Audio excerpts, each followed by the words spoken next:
السلام علیکم، welcome to classic entertainment channel. کیسے ہیں آپ سب؟ امید کرتی ہوں کہ آپ سب یقیناً خیر خیریت سے ہوں گے۔ آج میں آپ لوگ کی خدمت میں حاضر ہوئی ہوں کلاسک انٹرٹینمنٹ کی جانب سے آپ کا پسندیدہ ناول وہ عشق سراب سا کی ایپیسوڈ لے کر۔ تو چلیے آپ کا انتظار ختم کرتی ہوں اور ایپیسوڈ کو سٹارٹ کرتی ہوں، مگر اس سے پہلے آپ لوگ کو کرنا ہے میرا ایک چھوٹا سا کام۔ جی ہاں، آپ بالکل صحیح سمجھے، آپ نے یہی کرنا ہے کہ آپ نے ہمارے چینل کو سبسکرائب کرنا ہے اور پھر بیل آئیکن کو پریس کرنا ہے تاکہ ہمارے چینل پر آنے والی کسی بھی ویڈیو اور کسی بھی ناول کی ایپیسوڈ کو آپ لوگ مس نہ کریں اور آپ لوگ کو بروقت نوٹیفیکیشن مل سکے۔ ساتھ ہی آپ لوگوں نے اس ویڈیو کو لائک بھی کرنا ہے اور کامنٹ بھی کرنا ہے۔ تو چلیں اب میں سٹارٹ کرتی ہوں ایپیسوڈ وہ عشق سراب سا، written by Hooria Malik, episode 15۔ Roshaney video call on کرو۔ اس کی پرتپش آواز پہ روشانے نے کانپتے ہاتھوں کے ساتھ ویڈیو کال والے آپشن پہ بٹن پریس کیا تو چند سیکنڈز کے بعد اس کا ہینڈسم اور کلر سا سراپا اس کے سامنے نمودار ہوا۔ اس نے ایک نظر اسے دیکھا تو اگلے ہی لمحے وہ گڑبڑاتی ہوئی پلکیں واپس اپنے سرخ ہوتے چہرے پہ جھکا گئیں۔ بلیک پینٹ کے ساتھ وائٹ شرٹ پہنے، جس کے اوپری 3 بٹن کھولے جس سے اس کے کشادہ سینے پہ سلور چین نظر آتی، اسے حیا میں مبتلا کر گئی۔ سیاہ کوٹ پیچھے کرسی کی پشت پہ بے ترتیب سے انداز میں پڑا تھا، جبکہ ہاتھ میں ایک سگار سلگ رہا تھا۔ دوستیں بن گئی ملائیشیا میں؟ اس کی جھکی پلکوں کا خوبصورت رقص دیکھتا وہ سنجیدگی سے بولا تو روشانے نے چونک کے اس کی جانب دیکھا، لیکن اس کے سپاٹ چہرے سے کچھ کھوج نہ سکی۔ جی، اس نے مختصر جواب دیا، جبکہ وہ جو اس کی آنکھوں کی گہرائی دیکھ رہا تھا اس کے دوبارہ پلکیں جھکانے پہ خاصا بدمزہ ہوا۔ یہ اتنی امیر دوستیاں کس سے پالی ہیں؟ اس کے عقب میں دیکھتے ہوئے اس نے چپتے ہوئے لہجے میں کہا تو روشانے کا دل چاہا وہ ان دونوں مردوں کو جان سے مار دے جو اس کی جان ہلکان کرنے کی کوشش میں تھے۔ ہاں، تمہیں کوئی اعتراض ہے؟ تم بھی تو دبئی میں اپنے سرکل سے ملنے ہی گئے ہوگے، ہے نا؟ اس نے اب کے اس پہ چڑھائی کرنے کی کوشش کی تو سلطان نے اس کو بغور دیکھا۔ اعتراض؟ اگر کہوں ہے تو کیا ابھی واپس ہوٹل چلی جاؤ گی؟ اس کے اگلے سوال پہ روشانے کو اپنی دھڑکنیں تھمتی ہوئی محسوس ہوئیں۔ اسی لمحے دروازے پہ ہونے والی زوردار دستک پہ اس کے پیروں تلے سے زمین کھسک گئی۔ اس نے فک پڑتے چہرے کے ساتھ ایک نظر سلطان کو اور پھر مڑ کے بند دروازے کو دیکھا تو یوں لگا دروازے کے پار کوئی عفریت آ کھڑا ہو۔ اس نے فوراً لپک کے کال بند کی، کیونکہ وہ نہیں جانتی تھی کہ کمرہ ساؤنڈ پروف ہے یا نہیں، اس لیے وہ سلطان کی آواز باہر سنوانا نہیں چاہتی تھی۔ اس لیے بنا انجام کی پرواہ کیے کال بند کر گئی۔ یس، چہرے کے تاثرات نارمل کرتے ہوئے اس نے نووارد کو آنے کی اجازت دی تو ایک فلپائنی ملازمہ کمرے میں داخل ہوئی۔ میڈم، سر کہہ رہے ہیں فریش ہو گئی ہیں تو ڈنر کے لیے آ جائیں۔ اس نے مؤدب انداز میں پیغام پہنچایا اور واپس پلٹ گئی۔ ایرک کا پیغام سن کے وہ اپنا لباس منتخب کر کے واش روم کی جانب بڑھ گئی، یہ سوچے بغیر کہ اس سے ادھوری کال پہ رہ جانے والا وہ شخص اپنے آفس میں موجود ہر شے کو تہس نہس کرنے کے بعد اب خود کو اذیت دے رہا تھا۔ وہ فریش ہونے کے بعد گول طرز پہ بنی سیڑھیاں اتر رہی تھی، جبکہ نگاہیں بہت دلچسپی سے سیڑھیوں کے ساتھ منسلک شیشے کی دیوار کو تک رہی تھیں، جس کے پار تاحد پھیلا ہوا سبزہ آنکھوں کو خیرہ کر رہا تھا۔ وہ شاید آخری سیڑھی سے 3-4 سٹیپس اوپر ہی تھی کہ اس کا پورا وجود آنکھ بن گیا۔ وہ شیشے کی جانب مزید کھسکی اور سامنے دیکھنے لگی، جہاں لان کے بیچوں بیچ ای جے کے لوگ سیاہ پینٹ کوٹ میں ملبوس ایک آدمی کو خوبرو اور ہینڈسم سے ای جے کے سامنے گھٹنوں کے بل بٹھا رہے تھے۔ چند ثانیے کے بعد اس نے دیکھا کہ ای جے بھی پنجوں کے بل اس کے سامنے بیٹھا کچھ بول رہا تھا۔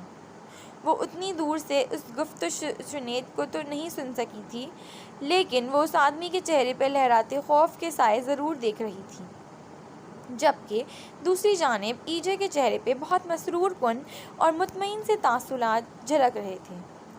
1 سے 1.5 منٹ کی گفتگو کے بعد اچانک سامنے نظر آتے منظر کو دیکھ کے اس کا وجود برف کا مجسمہ بن گیا، کیونکہ اس آدمی کے سامنے پنجوں کے بل بیٹھے ای جے نے اچانک ایک خنجر اس آدمی کے حلق پر مارا تو ایک خون کا فوارہ سا ابل پڑا، جبکہ اس آدمی کے زمین پہ گرنے سے قبل اس نے وہی خنجر اس کے سینے میں کھبو دیا تھا، اور ایسا صرف ایک دفعہ نہیں بلکہ تب تک جاری رہا جب تک اس شخص کے جسم سے آخری سانس تک نہ پرواز کر گئی۔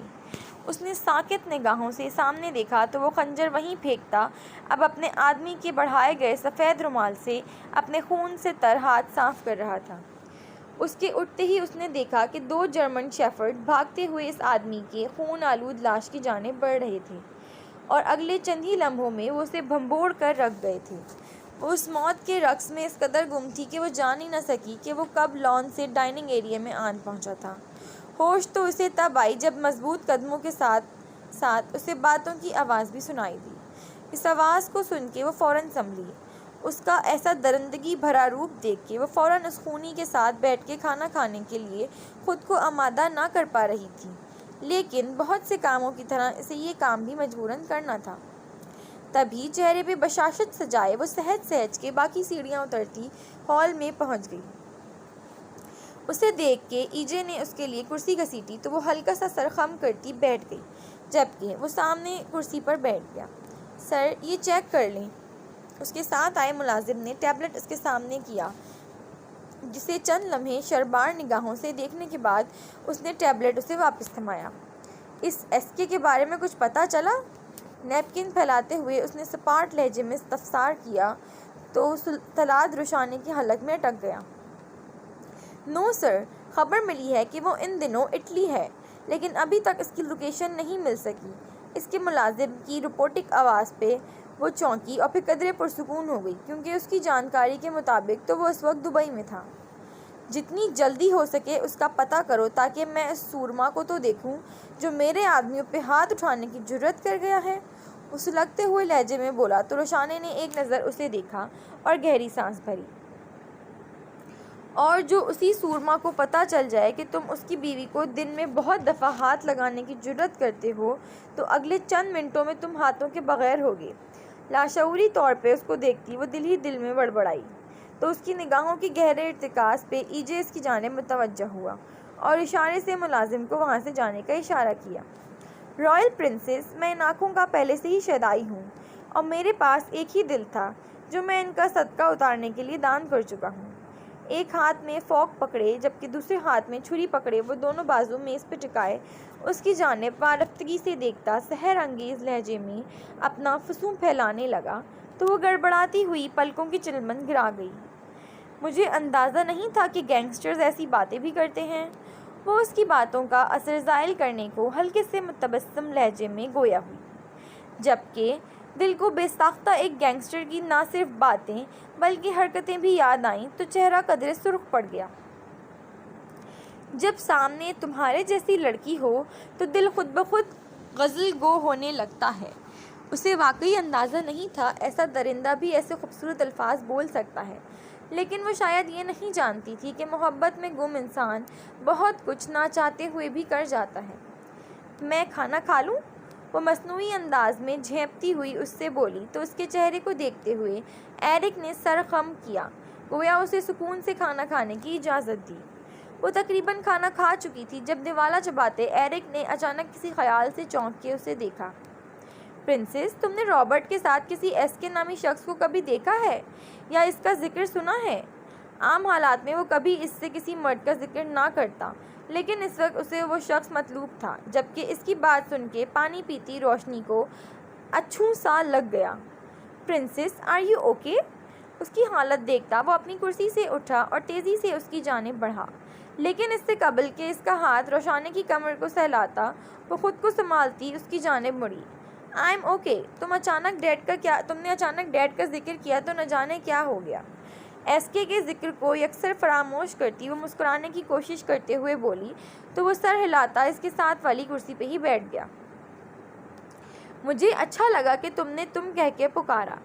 اس کا ہاتھ تھامتے ہوئے وہ نرم لہجے میں گویا ہوا تو وہ ہلکا سا مسکرا دی۔ تم نے ایس کے کو دیکھا ہے پرنسس؟ اس کو دیکھتے ہوئے ایرک نے دوبارہ سوال دہرایا تو اب کی بار وہ اس کی جانب دیکھتی گویا سوچنے کا تاثر دینے لگی۔ میں نے کسی ایس کے کو کبھی دیکھا تو نہیں کیونکہ میں ڈیڈ کی بزنس میٹنگز میں نہیں جاتی، لیکن ڈیڈ کے فون کالز کے دوران اس کا نام سنا ہے۔ وہ اپنے مخصوص نرم لہجے میں گویا ہوئی تو ایرک نے ہولے سے اثبات میں سر ہلایا۔ اوکے، تم ابھی سو جاؤ جا کے، مجھے کسی کام سے جانا ہے، کل تمہیں سارا سویٹ ہاؤس دکھاؤں گا۔ اس کا گال ہولے سے تھپ تھپا کے وہ اسے گڈ نائٹ بول کے وہاں سے نکلا تو روشنی نے کب سے حلق میں اٹکا سانس خارج کیا اور اپنا اگلا لائحہ عمل تیار کرنے لگی۔ ایک پیریڈ لینے کے بعد اس نے آفس میں آ کے بہت ریلیکس انداز میں ٹانگیں آگے کو پھیلائیں اور جیب سے موبائل نکالا۔ چند لمحے موبائل کی تاریک اسکرین کو گھورنے کے بعد اس نے انگوٹھا اسکرین پہ ٹچ کرنا شروع کیا تو اسکرین پہ ایک نمبر نمودار ہو گیا۔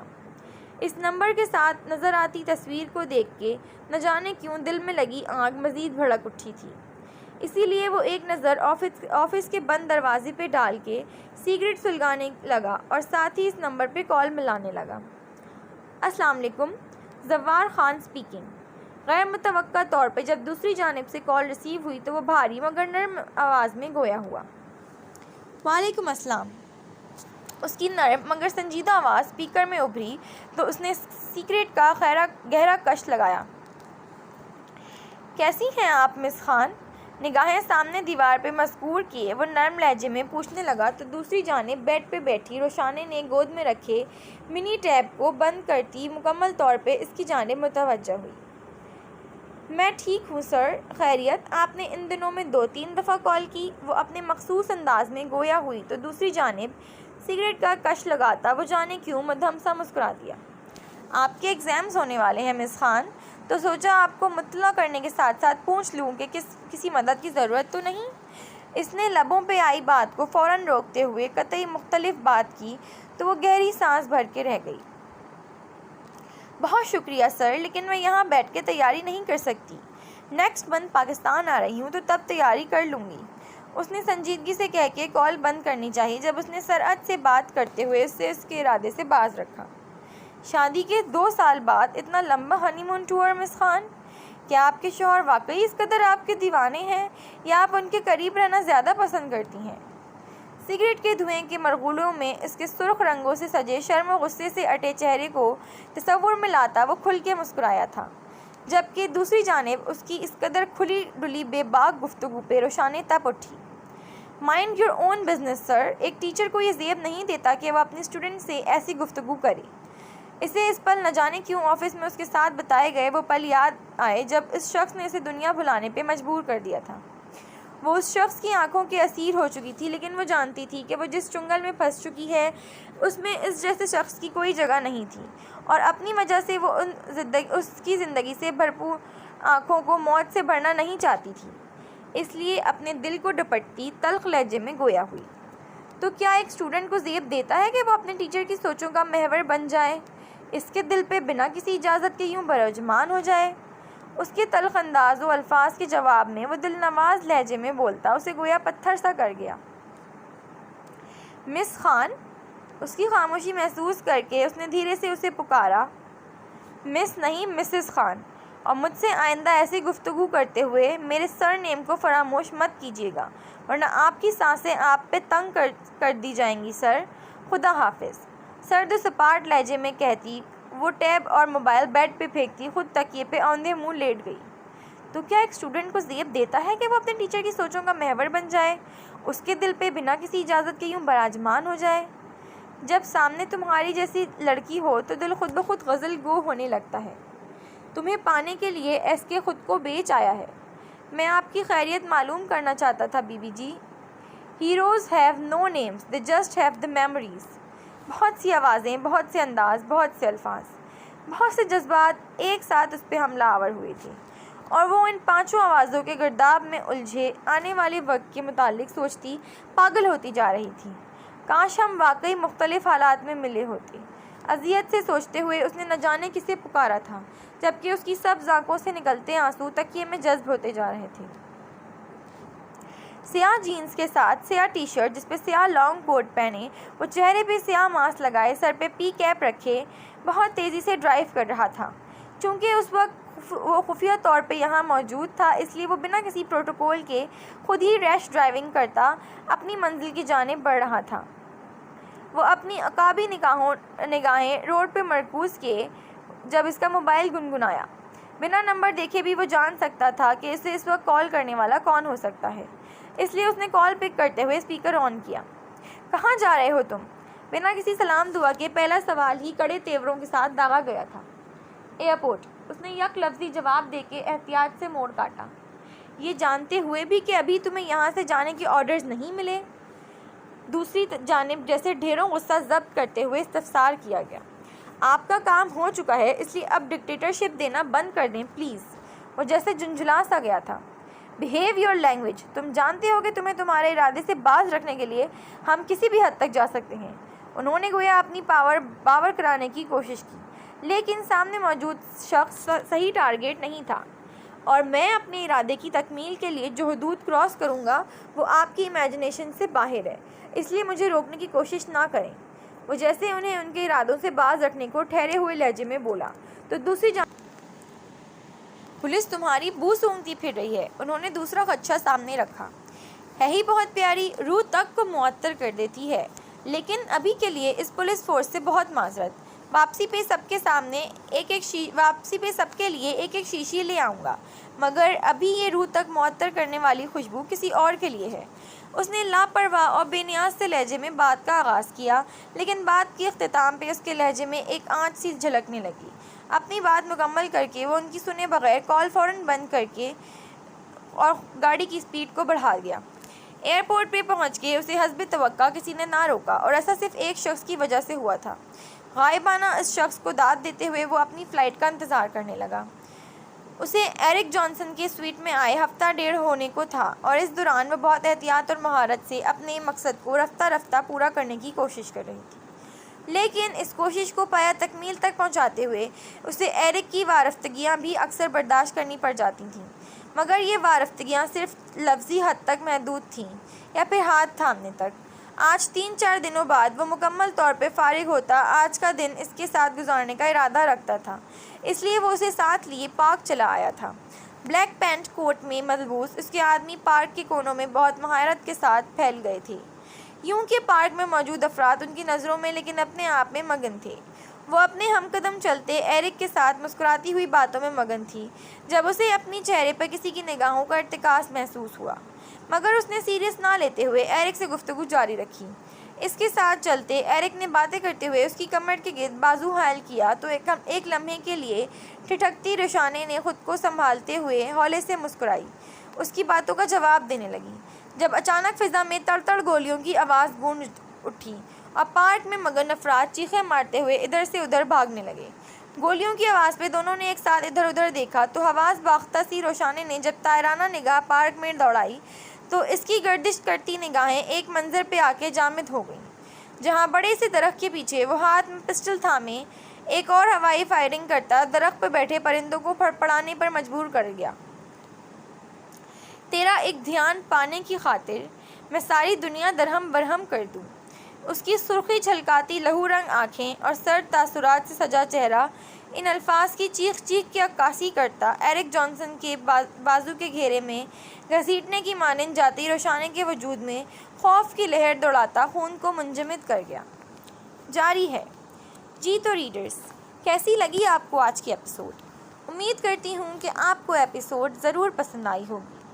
اب جلدی سے اپنی رائے کا کامنٹ سیکشن میں اظہار کریے اور مجھے اجازت دیجیے۔ ہم انشاءاللہ جلد ہی نیکسٹ ایپیسوڈ کے ساتھ آپ کی خدمت میں حاضر ہوں گے۔ اللہ حافظ۔